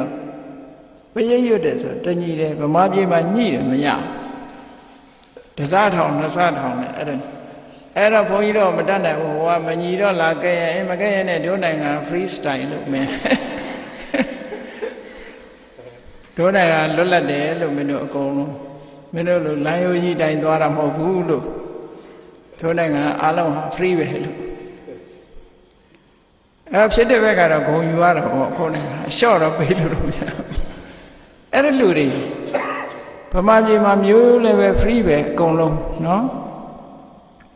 ဘာမှစီးနဲ့ကမ်းနဲ့တတ်မှတ်ထားတာမရှိဘူးတခုတော့ကောင်းတယ်အစွဲလန်းတော့မရှိဘူးတို့နိုင်ငံသိကောင်းတယ်ပဲလို့ attachment မရှိဘူးသူတို့ကြတော့ attachment ရှိတယ်အမျိုးမတူလို့ဘာလို့ဒါတွေကအမတန်မှအစွဲလန်းနေရှိတယ်ဒီမှာအဲ့ဒီအစွဲလန်းမရှိဘူးဒီဟိုတို့ဘာလို့ဆိုလို့ရှိရင် तू က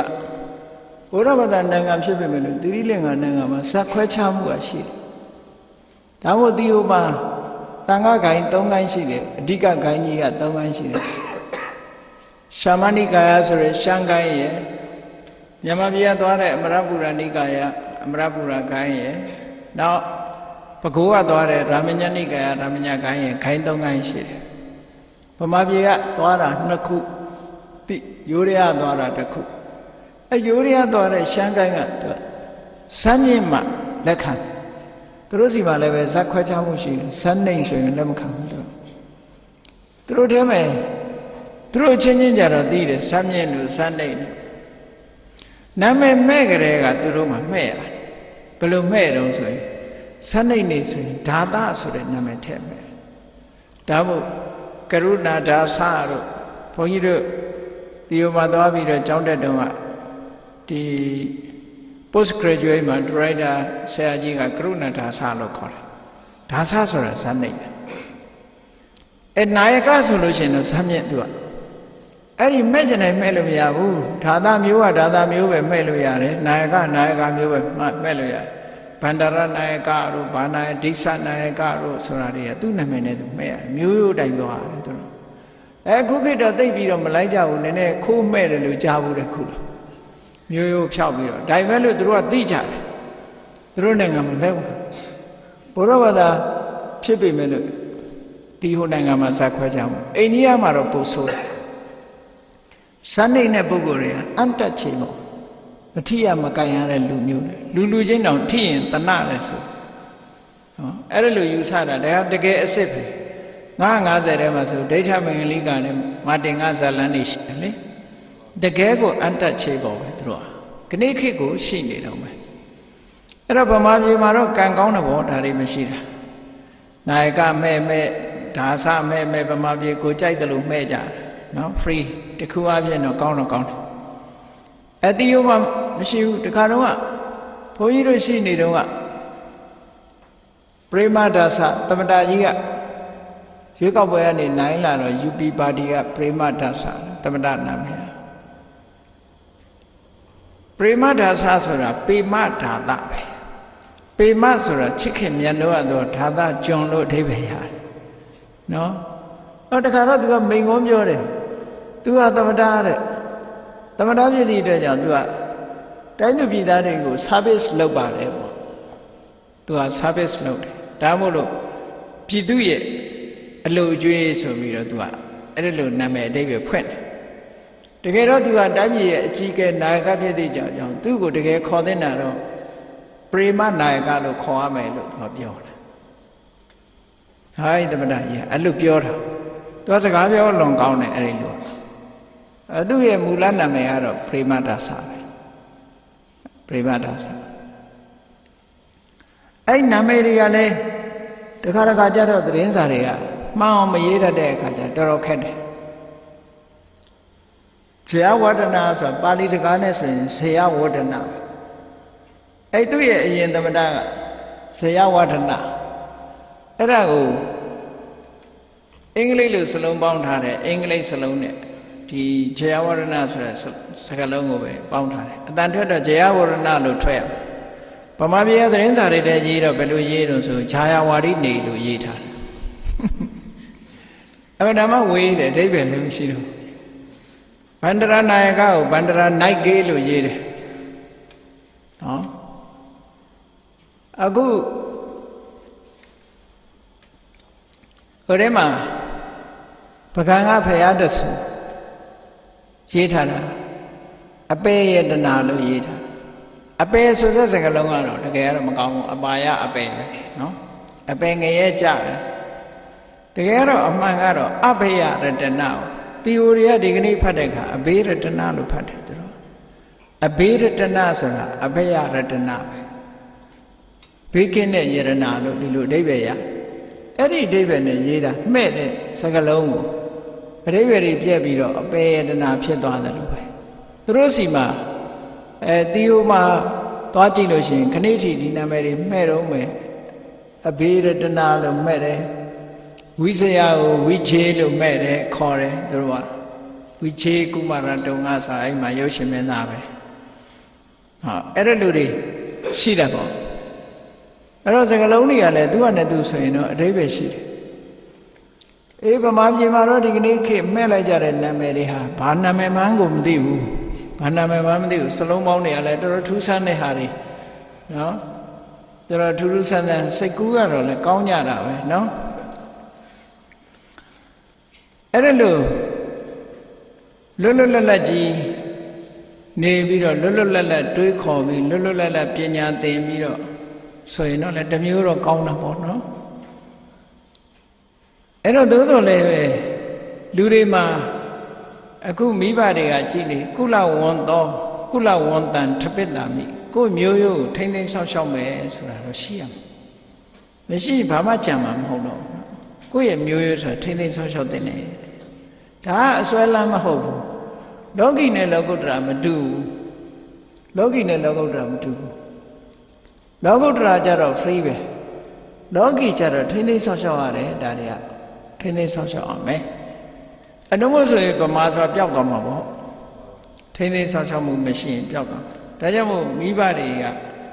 ဒီသားသမီးကဒါတွေကိုထိမ့်သိမ်းဆောက်ရှောက်ရမယ်တဲ့ကိုမိဘရဲ့မျိုးရိုးထိမ့်သိမ်းဆောက်ရှောက်ဆိုတော့ဘီစပတ်ကြီးနဲ့ဟိုဝတ်မှာဒီလိုပြောတာမဟုတ်ပါဘူးအဝတ်အစားနဲ့ပတ်သက်ပြီးတော့ကတော့ဒါခေတ်ရည်စည်းကြောင်းလို့ပြောကြလဲပြောပေါ့ဘုန်းကြီးတို့ရွာမှာဆရာတော်ကြီးတစ်ပါးရှိတယ်ဘုန်းကြီးတို့ ဇာတိရွာအကြောင်းအဲ့ဆရာတော်ကြီးကခိရစီကျောင်းကိုပိတ်တာပေါ့သူကြိုးစားတာပေါ့ဗမာရဲ့ယဉ်ကျေးမှုကိုထိမ့်သိမ့်တာဘယ်မှာသွားထိမ့်နှုံလို့ဆိုတဲ့အခါမှာခေါင်းမှာထိမ့်တာပေါ့အဲ့ဒီတော့ကကျောင်းသူလေးတွေကျောင်းသားလေးတွေကဘာလို့ရတော့ဆိုစတုံးလေးတွေနဲ့နေရတယ်ဗမာရဲ့ယဉ်ကျေးမှုဆိုပြီးတော့အဲ့စတုံးကိုသွားထိမ့်တယ်ဒီပြာတော့မထိမ့်ဘူးအဲ့သူကျောင်းနေလို့ရှိရင်စတုံးနဲ့မှလက်ခံဘိုကေဆိုလက်မခံဘူးအဲ့လိုလုပ်တာနောက်ကျောင်းသားတယောက်ကဘိုကေလေးဖြစ်လာနောက်ကျတော့အဲ့ဒီစတုံးတွေအကုန်ပြောက်ပြီးဘိုကေတွေရောက်သူလည်းလက်လျှော့သွားမတတ်နိုင်တော့ခေရစီကျောင်းကလည်းပိတ်လို့တော့မရဘူးရေစီကျောင်းဆိုတာအရှိန်အဟုန်နဲ့လာတာသွားပိတ်ရင်စီကျိုးတာပေါက်ဖြစ်မှာပေါ့အဲ့တော့တကယ်ထိရမှာတော့ကိုချင်းတရားနဲ့အတွေးခေါ်တော့ထိရဝဋ္ဌာပြုတာကတော့ဒီလောက်ကြီးခေအနေထားလိုက်အဝတ်စားဆိုပြောင်းမှာပေါ့ဘယ်ဒီကနေ့ခေကလူတွေကပကန်းခေကအဝတ်ဘယ်ဝတ်မလဲနော်ပကန်းခေကအဝတ်လို့ဘယ်ဝတ်တော့မလဲဒီလူတွေရဲ့ခေါင်းကအခုကခေါ်ကြတဲ့ဘိုကေလို့ခေါ်လာတာပဲကိုကေမှရှိမှမရှိတော့ဘူးအဲ့တော့ယဉ်ကျေးမှုဆိုတာရုပ်ဝတ္ထုကိုမတတ်မှတ်ဖ ೇನೆ ယဉ်ကျေးမှုဆိုဒီမှာစိတ်နေသဘောထားနဲ့ကိုချင်းတရားဟာအဓိကအရေးကြီးတဲ့ယဉ်ကျေးမှုတစ်ခုပဲဗမာရဲ့ယဉ်ကျေးမှုကဘာလို့မိဘကိုယုံသေးတယ်လေးစားတယ်ဆရာသမားတွေကိုယုံသေးတယ်လေးစားတယ်နော်လူကြီးသူမကိုယုံသေးတယ်လေးစားတယ်ဒါဗမာရဲ့ယဉ်ကျေးမှုပဲအဲ့ဒီယဉ်ကျေးမှုလေးတော့မပြောင်းအောင်ထိရမှာပဲမပြောင်းအောင်ထိရကျန်တာတွေသွားထိန်တော့ရမယ်မထင်ဘူးနော်ကျန်တာတွေထိရင်တော့ထိတဲ့လူပဲရှုံးမှာပဲအဲ့ဒါခေါင်းကလည်းပြောင်းနေတယ်လို့ပြောင်းမှာပဲအဝတ်ကလည်းဝတ်ချင်တယ်လို့ဝတ်မှာခုကနေ့ဆိုလို့ရှိရင်ဘုန်းကြီးတို့တော့မကွဲတော့ဟာကူရီးယားကဧည့်သည်တွေလားဘယ်ကဧည့်သည်တွေတုံးလို့မိန်းကလေးတွေဆိုလမ်းတွေ့ကူရီးယားတွေလားဘာလားဒီလိုအောင်းမေးရတယ်ပေါ့ဟိုတီဟိုရောက်ခါစားတော့ကတီဟိုရောက်ခါစားတော့ကတီဟိုကလူတွေမေးတယ်ဘုန်းကြီးကိုပထမဆုံးအိန္ဒိယနေပြီးတော့တီဟိုဝင်တော့ immigration ကဘုန်းကြီးဆိုတော့ဦးစားပေးတဲ့အနေနဲ့ရှေ့ကိုလာပါလို့ခေါ်လိုက်ပြီးတော့အဲ့မှာ immigration ရာရှိကမှပြောတော့ are you Japanese ဘုန်းကြီးကိုဂျပန်လားလို့မေးတယ်အဲ့ကြမင်းဂျပန်နဲ့ဗမာမကွဲဘူးလားလို့ကိုယ်စိတ်ထဲမှာအောင်းမေးတယ်ပေါ့နောက်ကျတော့နေတဲ့အခါကိုယ်တိုင်မကွဲတာဖြစ်လာတယ်နောက်ပိုင်းကျဘာလို့လဲဆိုတော့အဝတ်တွေကတူးလာဗမာကျောင်းလာတာဗမာတွေလည်းလာတယ်ကိုရီးယားတွေလည်းလာဟိုရင်းနေထိုင်းနေလည်းလာတယ်ဗမာကျသွားပြီးအင်္ဂလိပ်လိုပြောမိပြီးတော့ထိုင်းကျတော့ဗမာနဲ့သွားပြောမိနေတယ်အဲ့ဒီလိုမှားရင်းလာတော့မှငါတို့လည်းမကွဲတော့ပါလားလို့ကိုသိလာဒီအိမ်တိုင်းကလူတွေကရုပ်ကသွားတူးတာဟုတ်အဝတ်စားပြောင်းလိုက်တာနဲ့တပြိုင်နက်ပုံတရံပြောင်းလိုက်တာနဲ့တပြိုင်နက်မသိတော့ဒါကြောင့်မို့လို့တကယ်အရေးကြီးဆုံးကတော့ကိုယ့်ရဲ့စိတ်နေသဘောထားကိုယ့်ရဲ့ယဉ်ကျေးမှုဆိုတာမိဘကိုယုံသေးလေးစားတာတို့နော်လူကြီးသူမကိုယုံသေးလေးစားတာတို့ဘာသာတရားတို့စသဖြင့်ကိုယ်မျိုးရိုးမှာလေးစားလိုက်နာခဲ့တဲ့ကိုချင်းတရားတွေတို့ဒါတွေဟာပို့ပြီးတော့အဓိကကြပါတယ်လို့အဲ့ဒီအဓိကကြတာတွေကိုထိမ့်သိမ်းဆောက်ရှောက်ပြီးဆိုလို့ရှိရင်ကျန်တာတွေကတော့အပေါ်ယံနေပဲဒါတွေကတော့အခုဟာကိုထိမ့်တာနောက်အနှစ်40ကြာရင်ဒီပုံစံမရှိတော့ဘူးနောက်ကြာပြောင်းနေမှာပဲကြည့်မင်းတို့မင်းခေတ်ကပုံစံမရှိတော့ဘူးလေခုမင်းတို့မင်းခေတ်ကပုံစံမရှိတော့ဘူးအခုကဒါခုဒီခေတ်ပုံစံပဲနောက်ဒီခေတ်ကလည်းရိုးတော်အောင်ပါပဲနောက်တစ်ခေတ်ကျတော့ဘယ်လိုအစမ်းနေထွန်းလာအောင်မသိဘူးဒီဇိုင်းဆရာတွေကလည်းနေ့စဉ်နဲ့အများစိတ်ကူးနေတာလေအဲ့တော့ဒီဇိုင်းသစ်တွေနဲ့လူသစ်တွေလာကြအောင်ပါပဲဒါတော့အဲ့တော့စိတ်ကအနေနဲ့ကထိမ့်သိမ်းဆောက်ရှောက်သွားကြရင်တော့ဒါဗမာလူမျိုးဆိုတာရှိအောင်မှာပေါ့နော်ဒါကြောင့်မလို့မိဘတွေကကုလဝန်တန်ထပိတ္တာမိသားသမီးတွေအနေနဲ့မိဘရဲ့မျိုးရိုးကိုတို့မျိုးနွယ်ကိုဆောက်ရှောက်မယ်လို့ဆိုရယ်စိတ်ထားတဲ့နဲ့တဲ့ဒါတစ်ခုနောက်တစ်ခုကဒါရစ်ဆံပฏิပိစိတ်တာမိ ဒါယိဇဆိုတာမိဘတွေကပေးရမယ်လက်ဆင့်ကမ်းထားခဲ့မယ်ပစ္စည်းကိုဒါယိဇလို့ခေါ်တယ်အဲ့ဒီအမွေပစ္စည်းတွေဆိုတာမျိုးရိုးအစဉ်အလာလဲအမွေပဲရွှေငွေရတနာပိုင်ဆိုင်မှုတွေကလည်းပဲအမွေပဲပေါ့သို့သောများသောအားဖြင့်လူတွေကရွှေငွေပိုက်ဆံပဲအသုံးဆောင်ပဲအမွေခံခြင်းတယ်မိဘတွေလောက်ခဲ့တဲ့ကုသိုလ်တို့ဘာတို့ဒီလိုပဲကြတော့တိတ်ပြီးတော့အမွေမခံခြင်းဘူးအဲ့ဒါလဲမိဘတွေရဲ့ရည်ရွယ်ချက်နဲ့မကိုက်ဘူးပေါ့နော်အဲ့ဒါကြောင့်မို့လို့အမွေခံတယ်ဆိုတာမိဘတွေတချို့ကြတော့လဲဗမာပြည်မှာမိဘတွေရဲ့အမွေခံပြီးတော့အားလုံးမိဘတွေရဲ့လူခဲ့တဲ့တန်းခဲ့တာတွေမပြောင်းမပြဲအောင်ထိန်းသိမ်းဆောင်ရှောက်ကြတယ်ဒီလိုလုပ်ရမယ်နောက်တစ်ခုကဘာလို့ဆိုရင်သားသမီးတွေကဒါမိဘရှိနေမိဘနဲ့ပတ်သက်ပြီးတော့ဒါသားသမီးတွေလုပ်ပေးရမယ်တောင်းတစ်ခုနောက်တစ်ခုကတော့အမေဖေးဟာရက်ွယ်ပြုတ်သွားပြီဘဝတစ်ခုဆုံးသက်သွားပြီဆိုလို့ရှိရင်တော့အမြတ်တမ်းပေးဝေရမယ်တောင်းဟာနောက်ဆုံးတောင်းတစ်ခုပဲအဲ့ဒီတောင်းကလည်းမဖြစ်မနေထမ်းဆောင်ရမယ်တောင်းဘုရားဘာသာတွေဟာအခုလိုအမြတ်တမ်းပေးဝေတာတကယ်ပဲတစ်ဖက်သားကိုအကျိုးရှိစေသလားလို့ဆိုလို့ရှိရင်အကျိုးရှိနိုင်တဲ့နေရာရောက်နေရင်တော့အကျိုးရှိတယ်မှန်တယ်အကျိုးမရှိနိုင်တဲ့နေရာလည်းရှိသေးတယ်ရောက်တဲ့နေရာရှိတယ်မရောက်တဲ့နေရာရှိတယ်ကိုမိဘကမကျွတ်မလွတ်တဲ့ပြိတ္တာဘဝတို့ဘာလို့ရောက်နေလို့ဒီကအမြတ်တမ်းပေးဝင်လိုက်ရင်တော့ချက်ချင်းအကျိုးရတယ်အေးကံမကောင်းကြောင်းမလားလို့ငရဲကြနေတဲ့တခြားဘုံတွေရောက်နေတယ်ဆိုရင်တော့သူကဆက်သွယ်ရေးကပြတ်သွားပြီဆက်သွယ်ရေးပြတ်နေတော့ဘယ်လိုမှဆက်သွယ်ရေးမရဘူးဆိုရင်တော့ကိုကကုသိုလ်ကောင်းမှုပြုတ်ပြီးတော့အမြတ်တမ်းပေးပြီမယ်လို့မိဘတော့ရမှာမဟုတ်ဘူးသို့တော့ကိုယ်တိုင်ကတော့ကုသိုလ်ရတယ်ပေါ့ဒီဒါကြောင့်မလို့သို့တော့လှုပ်တဲ့လှုပ်ထိုက်တာတော့မိဘတွေကိုရည်စူးပြီးတော့ကုသိုလ်ကောင်းမှုလုပ်ရမယ်အနည်းဆုံးကိုယ့်အတွက်တော့အကျိုးရှိတယ်မိဘတွေစီလည်းရောက်နိုင်တဲ့နေရာဆိုရင်ရောက်သွားနိုင်တယ်ဒါကမှန်ကန်တဲ့လုပ်ရပဲကျန်တာတွေကတခုမှသူ့ကိုအကျိုးပြုမှာမဟုတ်ဘူးဒီတခုကအကျိုးပြုနိုင်တယ်လို့မြတ်စွာဘုရားကသားသမီးတွေကျင့်ဝတ်အနေနဲ့ဒီလိုခေါ်ထားခဲ့တာနော်သားသမီးတွေကျင့်ဝတ်အနေနဲ့ဟောထားတာဘာဖြစ်လို့သားသမီးတွေအပေါ်မှာသားသမီးတွေကမိဘအပေါ်မှာဒီလိုလုပ်ရတော့ဆိုအမေဖေကလုပ်ခဲ့တာတွေရှိတယ်ခုနမြတ်စွာဘုရားခြုံပြီးတော့ပြောထားတယ်ထင်တယ်အပါရကပောဒကဣမတလောကတဓတိတာဆွမ်းလျှောက်ခဲ့တယ်ကျွေးမွေးခဲ့တယ်ဒီလောကကြီးရဲ့အကောင်းဆုံးကိုမြင်အောင်ပြသခဲ့တယ်လူလားမြောက်စေခဲ့တယ်ပေါ့အဲ့ဒါတွေမကဘူးသားသမီးနဲ့ပတ်သက်ပြီးတော့မကောင်းမြတ်တာလို့ဆိုတဲ့အတိုင်းပပနိဝရင်းတည်တယ်မကောင်းတဲ့လမ်းကိုသားသမီးတွေမလိုက်အောင်မိဘအစွမ်းကုန်ဟန်တာတယ်နော်နောက်ပြီးတော့ကလျာဏိနိဝတေတိကောင်းတဲ့အခြေအနေတစ်ခုထဲမှာထည့်သွင်းပေးတယ်မိဘက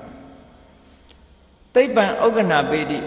ပညာသင်စေတယ်ဒီနေ့ခေတ်မှာဆိုရင်မိဘတွေဟာဝတရားခြေပြုံးနေတော့မယ်သားသမီးကိုကြောင်းကောင်းကောင်းထားပေးတယ်ပတ်စံနေအကုန်ကြအများကြီးခံပြီးတော့ကလေးတွေကလည်းသင်ကြရတယ်နော်ကျောင်းပြီးကျူရှင်ကနေကျောင်းအိမ်မှာတိတ်ပြီးတော့နေရတယ်မရှိဘူးအုံနောက်တွေပြန်ဆန့်ဆန့်နေလာတော့မသိဘူးအဲ့ဒါလို့ကြိုးစားကြသိပ္ပံဥက္ကနာပေတိတဲ့အတတ်ပညာကိုသင်ယူစေတယ်တဲ့နောက်တစ်ခုကျတော့ပတိရူပေနဓာရိဏတန်ရောစဉ်ဒါကတော့အိမ်တော်ရသားချပေးတာမိဘအခုခေတ်တော့မိဘအိမ်တော်ရသားချတာတိတ်မဆောင်ညတော့ပါဘူးစောင့်တော့ပါနောက်တမယေဓာယိသံနေရတင်တည်ပေးတဲ့အချိန်မှာအမွေကိုလွှဲပေးတယ်တဲ့မိဘဒီလိုဆိုလိုတာပေါ့ပေးတဲ့အချိန်မှာပေးတယ်ဆိုရင်လိမ္မာမလိမ္မာလို့ရှိရင်သတင်းစာထဲထည့်ပြီးအမွေပြကြော်ညာတာရှိသေးတယ်ဒါကြောင့်မို့ဘုရားကလည်းပေးတဲ့အချိန်လို့ဒီလိုပြောတာနော်ဟောအဲ့ဒါလို့မြတ်စွာဘုရားမိဘနဲ့ပတ်သက်တဲ့စကားတွေဟာလောကီမှာကျင့်သုံးလိုက်နာဝယ်ရတွေနဲ့ဆက်ဆက်ပြီးတော့ဟောထားတာနောက်မြတ်စွာဘုရားကမိဘနဲ့ပတ်သက်ပြီးတော့မလုပ်ကြွေးဘူးဆိုရင်သားသမီးတွေကိုမှတ်လို့သားလောက်အောင်ကိုပြောထားတဲ့စကားတွေရှိသေးတယ်ဆုံးမထားတဲ့စကားတွေ ယောမတရံပိတရံဝါစိဏကံကတရွတ်ပနာအမေနဲ့အဖေအိုမေးမစွမ်းဖြစ်ပြီးတော့အရွယ်ကြီးပြီးအရွယ်လွန်သွားတဲ့အချိန်မှာတဲ့ပဟုတန်တော်နဗရတိတတ်နိုင်ရဲ့သားနဲ့ကိုယ်တိုင်ကလည်းပြုစုနိုင်စွမ်းရှိရဲ့သားနဲ့မပြုစုဘူးဆိုလို့ရှိရင်တန်စင်ညာဝတ္တလောဣတိအဲ့ဒီပုဂ္ဂိုလ်သူယုံမှလို့ပဲမှတ်လိုက်ပါနောက်ဒီတစ်ခုတည်းနဲ့သူယုံမှလို့သတ်မှတ်တာသူယုံမှဆိုတော့ဘယ်သူမှဖြစ်ချင်ဘူးလေဝတ္တလအောက်တန်းစားတဲ့အန်တက်ချေပေါ်ပဲခုနဘလောက်ဇာမြင့်တဲ့လူရှိဇာနေမဲ့တာဘာလို့လဲဆိုသူ့အမှုအကျင့်ကသူယုံမှရဲ့အမှုအကျင့်အမှုအကျင့်နဲ့ပတ်သက်ပြီးတော့မြတ်စွာဘုရားလူတော်လူကောင်းဒီမြင့်မြတ်သူနဲ့ယုံနေသူကိုတတ်မှတ်တယ်ဇာနဲ့မတတ်မှတ်ဘူးဒါမို့ကမ္မုနာနသစ္စာဝတ္တလောဟောတိနသစ္စာဟောတိဖြစ်မလို့ဒါအိန္ဒိယမှာဆိုတိတ်ထိပ်ပဲရှိတယ်မြတ်စွာဘုရားသဝရကိုတွန်းလှန်တိုက်ခိုက်တဲ့စကားတစ်ခုပြောရတယ်ဆိုတာအဗ္ဗဓမ္မခဲရင်နဲ့ပေါ့နော်အယူဆပြင်းထန်နေတဲ့ထဲမှာဗြဟ္မဏဆိုတဲ့ဇာမြင့်ဟာဇာနဲ့မဆိုင်ဘူးဝတ္တလဆိုတဲ့အောက်တန်းစားဟာလည်းဇာနဲ့မဆိုင်ဘူးဘာနဲ့ဆိုင်လို့လဲကမ္မုနာဝတ္တလောဟောတိကမ္မုနာဟောတိဗြဟ္မဏဟောတယ်သူ့ရဲ့လောက်ရနဲ့ဆိုင်တယ်လောက်ရကမကောင်းဘူးဆိုရင်မကောင်းတဲ့လူပဲလောက်ရကကောင်းရင်ကောင်းတဲ့လူပဲအဲ့တော့သူ့ရဲ့အပြုအမူပေါ်မှာကြည့်ပြီးတော့လူကိုတန်ဖိုးဖြတ်လို့ဒီလိုဆိုလို့တယ်ဟာလူကိုတန်ဖိုးဖြတ်ဟုတ်တာပဲတကယ်လက်တွေ့မှာတော့အဲ့တိုင်ပဲတေချာနာမယ်သူများပစ္စည်းခိုးတဲ့လူတခိုးလို့သတ်မှတ်တာပဲလေဘာလူမျိုးပဲဖြစ်ဖြစ်သူများပစ္စည်းခိုးရင်ခိုးတာသူလုပ်တဲ့အလုပ်လေအဲကျောင်းဆရာလုပ်ပြီးစာသင်ပေးရင်ဆရာပေါ့ဒါဟုတ်တာသူလုပ်တဲ့အလုပ်အဲ့လိုမဟုတ်ဘဲနဲ့အယောင်းဝယ်လို့ရင်ကုန်တယ်သင်္ကန်းဝယ်ရင်တော့ဘုန်းကြီးပေါ့သူ့အလုပ်ရက်ကိုကြည့်ပြီးတော့ဒီနာမည်တွေကသူ့အနေနဲ့သူသွားတာဟာအဲ့ဒါကိုမြတ်စွာဘုရားဟောတာပဲဒါမို့မိဘကိုမလုပ်ကြွေးဘူးဆိုတဲ့ပုဂ္ဂိုလ်တယောက်ဟာဒါသူယုံမှာပဲမြတ်စွာဘုရားအဲ့ဒီပုဂ္ဂိုလ်သူယုံမှာလို့ပဲမှတ်ထားပါမှတ်လိုက်ပါကြံတဲ့လူဟာသူယုံမှာမဟုတ်ဘူးတဲ့နောက်တစ်ခုကယောမတရံပိတရံဝါဘာတရံပကိနေတတ်တောဟန္တိရောတိတိဝါစာယတန်စင်ညာဝတ္တရောဣတိအမေအဖေကိုရိုင်းရိုင်းပြပြပြန်ပြီးတော့ဆဲမယ်ပြောမယ်ဆိုရင်လည်းသူယုံမှာပဲတဲ့ဒါလို့ဆိုလို့မိဘကိုရိုင်းဆိုင်ဆိုင်ပြန်ပြောလို့ရှိရင်ဆဲရင်ဟောဒါသူယုံမှာလို့မှတ်ပါဟောနောက်တစ်ခုကြတော့မြတ်စွာဘုရားဘာဟောထားလို့ဆိုမင်္ဂလာတုတ်မှာကြီးပွားတိုးတက်ကြောင်းတရားဟောတယ်လို့ပဲပရာဘဝဆိုတဲ့တုတ်မှာပျက်စီးကြောင်းဆိုပြီးတော့ဟောတာရှိတယ်ဆန့်ကျင်ပဲမင်္ဂလာတုတ်ဆိုတာကြီးပွားတိုးတက်ကြောင်းတွေဟောတာဒါတွေလို့ရင်ကြီးပွားမယ်လို့ဟောတယ်ခုဒီပရာဘဝတုတ်ကြတော့ပျက်စီးကြောင်းပဲမင်းပျက်စီးမှာပဲဒီဘဝမပျက်စီးရင်နောက်ဘဝမှာပျက်စီးမှာပဲအထက်တန်းဘယ်လိုမှမရောက်နိုင်ဘူးလို့တခါကျတော့လူတွေဟာဒီဘဝမှာကြံတဲ့အခြေအနေတွေကောင်းနေလို့အခြေအနေကောင်းတယ်လို့ထင်ရပေမဲ့လို့နောက်ဘဝကျတော့မျောလင်းချက်မရှိအောင်အောက်တန်းကျသွားတာတွေရှိတတ်တယ်ပေါ့ဘဝဆိုတာရှိနေတာဟုတ်ရှိနေတော့ကိုယ့်ရဲ့လုပ်ရက်တွေဟာဒီဘဝမှာတော့တခြား condition တွေကကောင်းနေသေးတဲ့အတွက်ကြောင့်အခြေအနေမပြောင်းလဲပေမဲ့လို့ condition တွေပြောင်းသွားတာနဲ့တပြိုင်နက်ကျွမ်းတို့မောက်ကုန်ဖြစ်ကုန်တာပဲတရားအဲ့ဒါကြောင့်လို့ပရာဘဝတုံမှာတော့မြတ်စွာဘုရားဟောထားတယ်ယောမတရံပိတရံစိဏကံကတရွတ်ပနအမေအိုဖေအိုအရွယ်ရင့်လာတဲ့အခါမှာတဲ့ပဟုတန်တော်နဗရတိကိုစွမ်းနိုင်တဲ့အနေထားရှိရတဲ့နဲ့မကြွေးမွေးဘူးမဆောင်ရှောက်ဘူးဆိုလို့ရှိရင်တံပရာဘဝတော်မူခံအဲ့ဒါဟာပျက်စီးခြင်းအကြောင်းပဲဒါဟုတ်တယ်ဗမာပြည်မှာအမေဖေကိုပြစ်ထားတဲ့လူတယောက်မိဘကိုပြစ်ထားတဲ့သားသမီးဟာသူ့သားသမီးကလည်းသူ့ကိုပြစ်ထားတာဒီဘွားတယ်မယ်ဝတ်လေခဏတွေ့ဘူးတဲ့အဲ့ဒါအမေဖေကိုယူသေးတဲ့သားသမီးဟာသူ့ရဲ့သားသမီးကလည်းသူ့ကိုယူသေးတယ်တော့သူကအမေဖေကိုပြစ်တဲ့អော်တယ်ဆိုရင်လည်းသူ့သားသမီးကသူ့ပြန်អော်တယ်သူချက်ချင်းပဲအဲ့ဒါနော်တုံ့ပြန်မှုကချက်ချင်းလာတယ်နောက်ဘဝမဆိုင်ဘူးဒီဘဝမှာပဲလာတယ်အဲ့ဒါပျက်စီးဆုံးရှုံးခြင်းရဲ့အကြောင်းပဲလို့မြတ်စွာဘုရားပရာဘဝတုံးမှာဒီလိုဟောထားတယ်အခုပြောရတဲ့အချက်လက်တွေဟာမြတ်စွာဘုရားကိုယ်တိုင်မိဘနဲ့ဆက်ပြီးတော့ဆုံးမဩဝါဒပေးပြီးတော့ဟောကြားခဲ့တဲ့တရားဒေသနာတွေကထုတ်လုပ်ပြီးတော့ဟောကြားတာဖြစ်ပါတယ်မိဘခြေဆုတရားနဲ့ မြတ်စွာဘုရား၏အဆုံးအမစကားဆိုတာတကယ်စာပေကျမ်းဂန်ထဲမှာ950ဇတ်တီထဲမှာလည်းပဲဒီအကြောင်းတွေဘုရားလောင်းတွေဟာမိဘတွေကိုဘယ်လိုပြုစုခဲ့တယ်ဆိုတဲ့ဇာတ်လမ်းတွေအများကြီးရှိတယ်ပေါ့ဒါသုတ်တံပါဠိတော်တွေမှာလာတဲ့မိဘနဲ့ပတ်သက်ပြီးတော့မြတ်စွာဘုရားဟောကြားထားတဲ့တရားဓမ္မတွေဖြစ်ပါတယ်ဒါကြောင့်မို့တရားချစ်ခင်သူတော်စင်ပြိဿပေါင်းတို့တို့လူဘဝရောက်လာတာဟာမိဘကိုအကြောင်းပြုပြီးတော့မိဘနဲ့ဆက်နွယ်ပြီးတော့နေတဲ့တို့လူဘဝရလာတာမိဘရဲ့ကျေးဇူးတွေဟာပထမဆုံးအလွန်ကြီးမားတဲ့ကျေးဇူးတွေရှိတယ်ဒီကျေးဇူးတွေဆက်ရတာဟာတို့အတွက်မှာအမတန်မှမြင့်မြတ်တယ်လို့စိတ်ထဲနှလုံးထဲမှာထားပြီးတော့မိဘကျေးဇူးအထူးသိမြင်တာသက်ရှိထင်ရှားမိဘများရှိတဲ့ပုဂ္ဂိုလ်တွေကမိဘကိုပြုစုလုပ်ကြွေးကျေးဇူးဆက်လို့တမလွန်ဘဝမိမိတို့ရဲ့မိဘတွေတမလွန်ဘဝပြောင်းသွားပြီဆိုလို့ရှိရင်လေမကြာခဏကုသိုလ်ကောင်းမှုလုပ်ပြီးတော့မြတ်တမ်းပေးဝေခြင်းဖြင့်မိဘရဲ့ကျေးဇူးကိုဆက်ကြရမယ်ဆိုတာကိုကိုယ်စီသဘောကျပြီးတော့ကြိုးစားလိုက်နာနိုင်ကြပါစေကုန်သတည်း